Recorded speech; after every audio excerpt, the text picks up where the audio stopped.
1983 চনৰ 18 নৱেম্বৰত মুক্তি লাভ কৰা ব্লকবাষ্টাৰ অসমীয়া চলচ্চিত্ৰ বিশিষ্ট পৰিচালক নিপ বৰুৱাৰ পৰিচালিত ছবিখনি দৰ্শকৰ অন্তৰত এতিয়াও এক স্থান গ্ৰহণ কৰি আছে।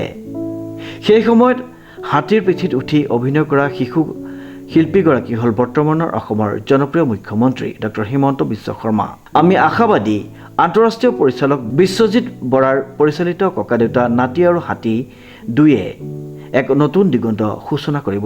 7 মে'ত যোৰহাট তিতাবৰৰ ঠেঙাল মেনৰত শুভ মুহূৰ্তত অনুষ্ঠানটিত ভাগ লৈ এই ছবিখনৰ প্ৰযোজিকা আৰু প্ৰাইডিষ্ট এণ্টাৰটেইনমেণ্ট প্ৰাইভেট লিমিটেডৰ পৰিচালন সঞ্চালিকা ৰিণিকী ভূঞা শৰ্মাই, বিশিষ্ট পৰিচালক বিশ্বজিৎ বৰা, চিত্ৰগ্ৰহণকাৰী প্ৰদীপ দৈমাৰী, কলাকুশলীৰ আদিৰ সৈতে পূজাত ভাগ লোৱাৰ পাছত কেমেৰাত মাল্যাৰ্পণ কৰাৰ পিছতেই কেমেৰাৰ আগত ক্লেপষ্টিক দিয়ে ছবিখনৰ প্ৰযোজকগৰাকীয়ে।